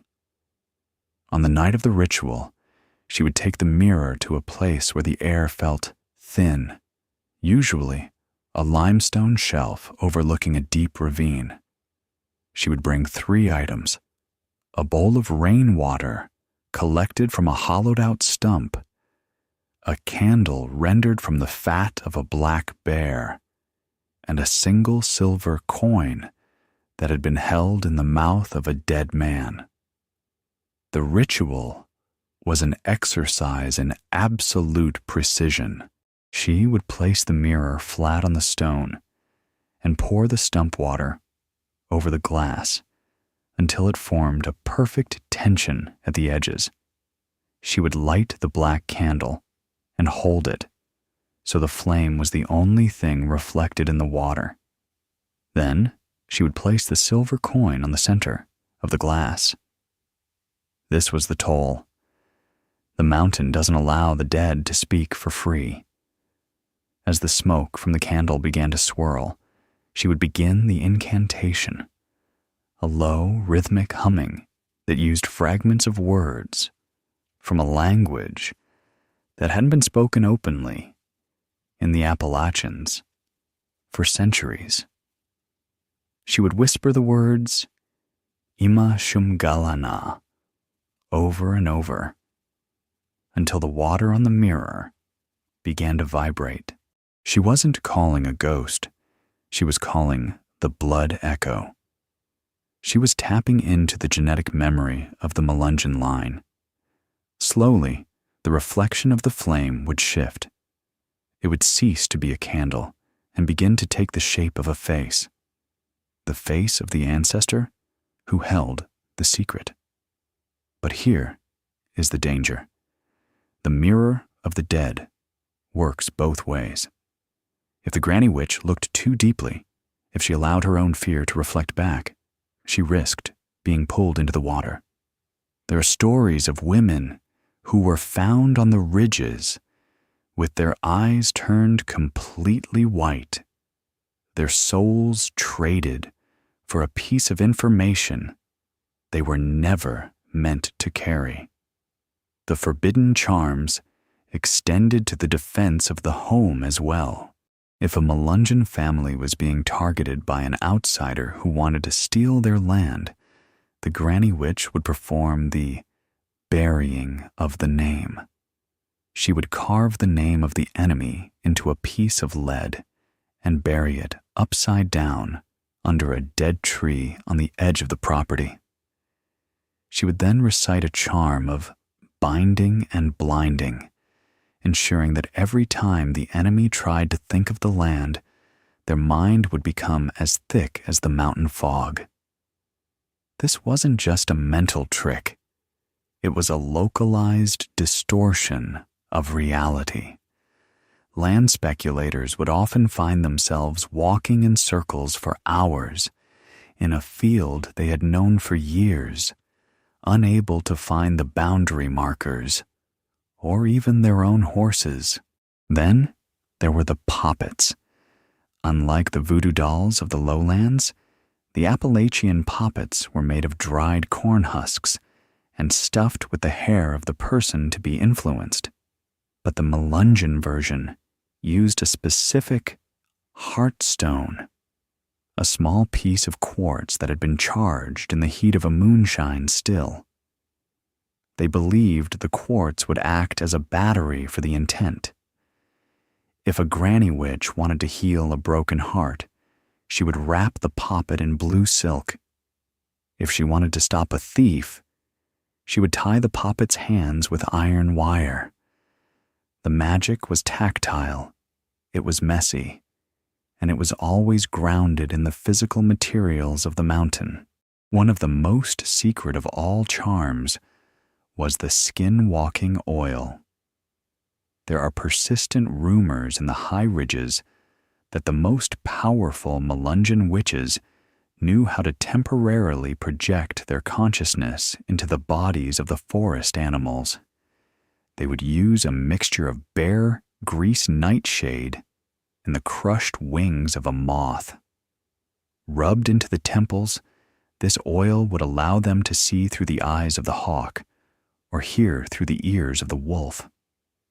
This was how they knew the movements of the law before they even left the town. This was how they stayed one step ahead of the Inquisition. But as the church grew more powerful, and the modern world brought its bright lights and its loud machines, the forbidden charms became harder to perform.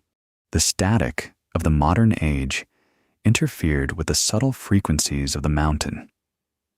The mirrors became just glass, and the lead names became just metal. The Granny Witches began to die out without passing on the full extent of the forbidden code. They were afraid that the younger generation didn't have the discipline or the weight to handle the power without being destroyed by it. Yet even now, in the deep silence of a winter night on Newman's Ridge, there are those who swear they can see a flicker of a black candle in the distance. They say the mirror of the dead hasn't been broken, it's just been hidden. The secrets are still there, locked in the limestone, and the blood waiting for someone with enough courage or enough desperation to look into the black glass and ask the right question. What happens when the silence is the only thing left? What happens to a magic that is no longer spoken, but only felt in the coldness of the bones? In the next chapter, we move toward the end of an era. We are going to explore the dying art of silence. We will look at the final generations of the Granny Witches and the moment they realized that their world was about to be swallowed by the noise of the 20th century. The candle is flickering, and the water on the mirror is beginning to cloud. Step back from the glass. Some things are better left in the dark. The silence of the mountain has changed. It is no longer the thick, living stillness that breathes with the rhythm of the trees and the secrets of the limestone. It has become a hollow silence, a silence of absence. By the middle of the 20th century, the world that had once feared the Melungeons and their granny witches began to do something much more effective. It began to forget them. The paved roads carved through the ridges like scars, and the electricity hummed through wires that strangled the old frequencies of the air. For the last of the practitioners, it was the beginning of the great forgetting. Before we witness the final choice of the last keeper and the tragic burial of the ancient code, please subscribe to the channel and hit the notification bell. Your attention is the only thing keeping these shadows from vanishing forever into the light of the modern day. On the highest peak of the Clinch Mountain Range lived a woman known only as Aunt Althea. She was nearly a century old, her skin etched with the topography of the hills, and her eyes, though clouded with cataracts, could still see the faint purple glow of the black star on a clear night. She was the last person in her lineage who knew the full root doctor's code and the secret names of the mountain. In her cellar, she kept jars of tinctures that had been aging since the Civil War, and under her floorboards lay the lead plates that held the names of every enemy her family had ever faced. She was a living library of a forbidden world, but she was a library whose doors were about to be closed forever. The tragedy of the dying art was not that there was no one to learn. It was that the world no longer had a place for the knowledge. One autumn evening, Althea's granddaughter, a young woman named Clara, visited from the city. Clara arrived in a shiny metal car, wearing clothes that smelled of laundry detergent and perfume, scents that to Althea felt like a barrier between the soul and the soil. Clara brought a small battery-powered radio, and as the tinny music filled the cabin, Althea felt the spirits of the house retreat into the corners. The radio waves were like a physical static that blurred the whispers of the ancestors. Althea sat Clara down by the hearth, intending to pass on the ritual of the mirror of the dead. She wanted to show her how to read the patterns in the frost and how to bargain with the entities of the limestone. But as she spoke, she saw the look in Clara's eyes. It wasn't fear, and it wasn't even skepticism. It was pity. Clara looked at her grandmother as if she were a broken clock, a relic of a primitive time that had been rendered obsolete by penicillin and the evening news. Clara talked about the new hospital in Knoxville and the wonders of the television. She didn't want to know about the bloodroot or the silver dimes. She wanted her grandmother to move down to the valley, into a house with central heating and a telephone. In that moment, Althea felt the weight of her 100 years. She realized that Ma Thuat was not just about the words or the herbs. It was about the connection. If the heart is no longer tuned to the frequency of the mountain, the words are just empty sounds. She could give Clara the secret names, but in Clara's mouth, they would have no power. They would be like dead leaves in a dry wind. Althea looked at the young woman she loved and made a choice that was both a mercy and a tragedy. She decided that the secrets would go to the grave with her. She would rather the magic be buried in the limestone than be turned into a curiosity or a parlor trick for a world that didn't believe in the dark. The final years of the Granny Witches were spent in a profound and agonizing loneliness. They watched as their children stopped speaking the mountain talk and started using the flat vowels of the valley. They watched as the sacred groves were logged to make room for power lines. They felt the knowledge knot at the back of their skulls grow cold. The ancestors were no longer shouting. They were sighing. The ancient voyagers, the Phoenicians and the Berbers, whose blood had traveled so far to find refuge in these ridges, were finally fading into the genetic background noise of a modern America. Aunt Althea spent her last days walking the ridges alone. She didn't gather herbs anymore. Instead, she began to unbind the mountain. She went to the trees where the spirit wards had been driven, and she whispered a release. She went to the hidden stills, and she poured the last of the visionary moonshine into the dirt. She was closing the books.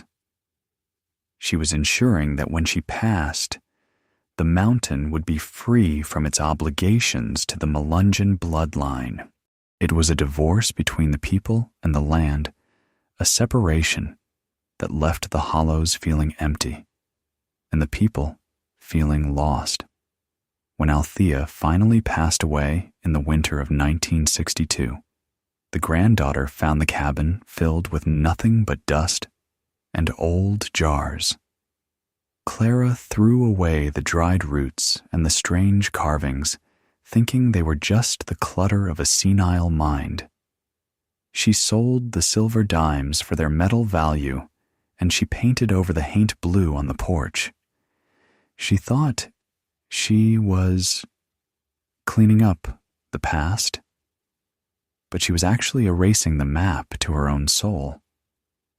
The Melungeon blue that haunted the family for generations didn't go away. It just became harder to explain.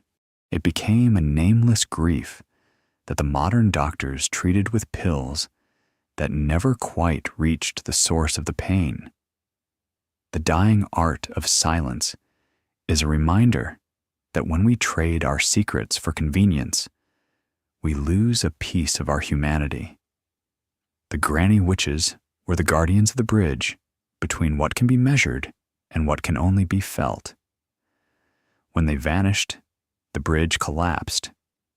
Now we stand on the edge of the valley, looking up at the ridges, wondering why the wind feels so empty and why the stars seem so far away. But is it truly gone? Or is the silence just waiting for a new kind of listener? There are those who say that the magic didn't die. It just went into the long sleep.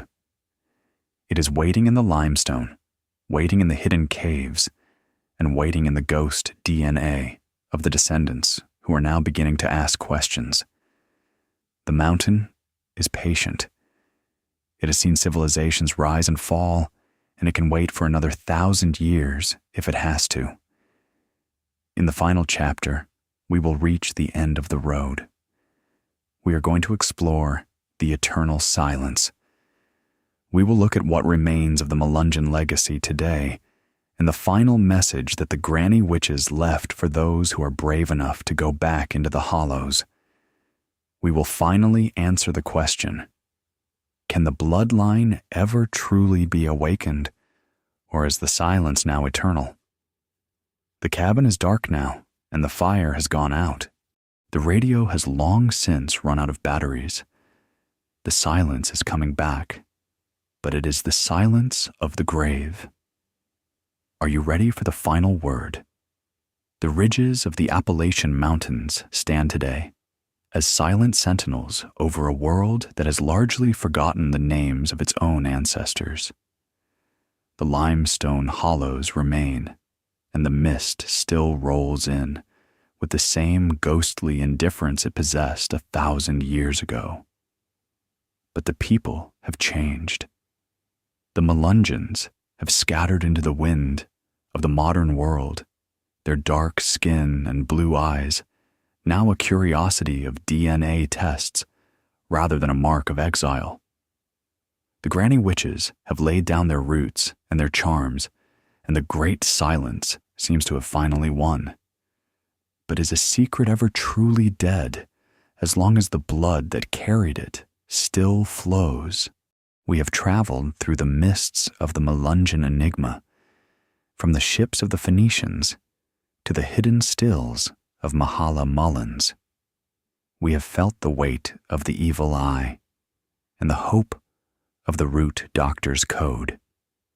If this journey has stirred something in your own blood, please subscribe to the channel and join our community of seekers. Comment below with the word eternal to signify that the story of the ridges will never truly end. In the 21st century, we are witnessing a strange phenomenon.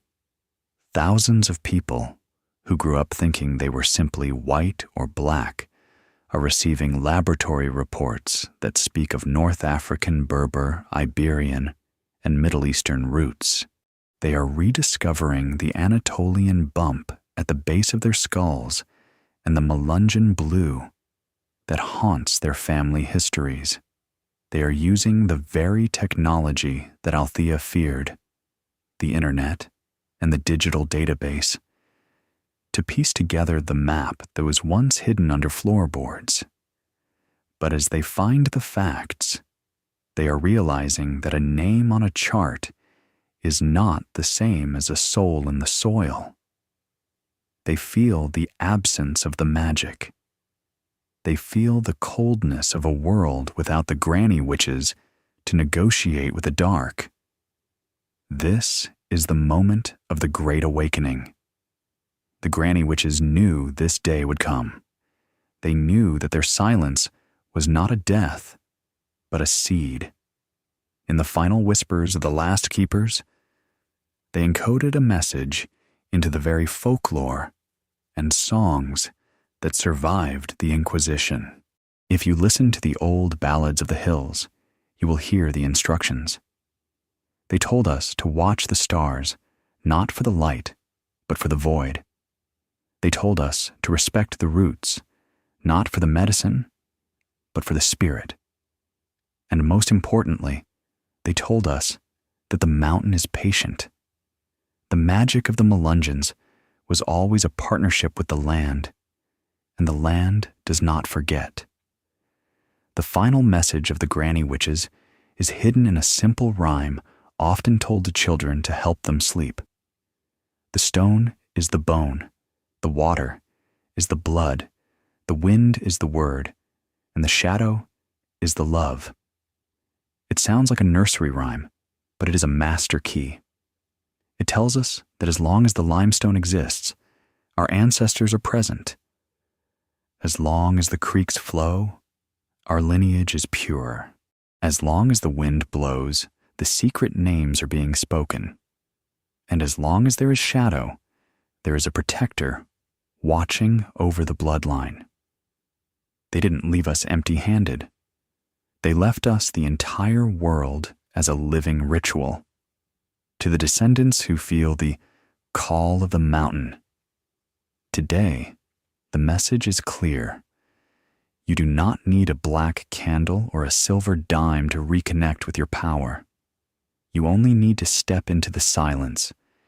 You need to turn off the radio of the modern world and listen to the frequency of your own DNA.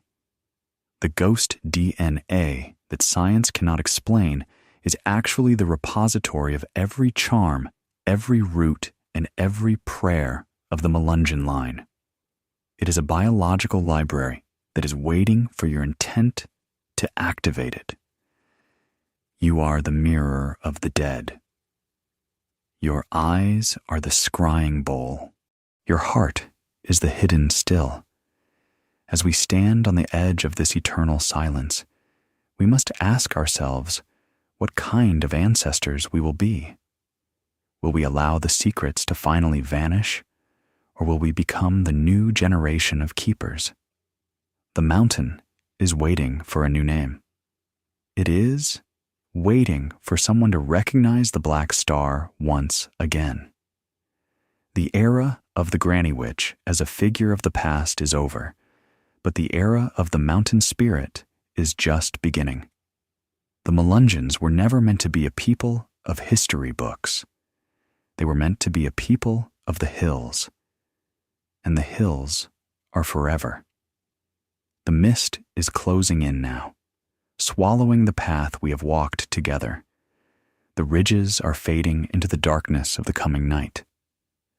But do not be afraid. The silence is not a void. It is a presence.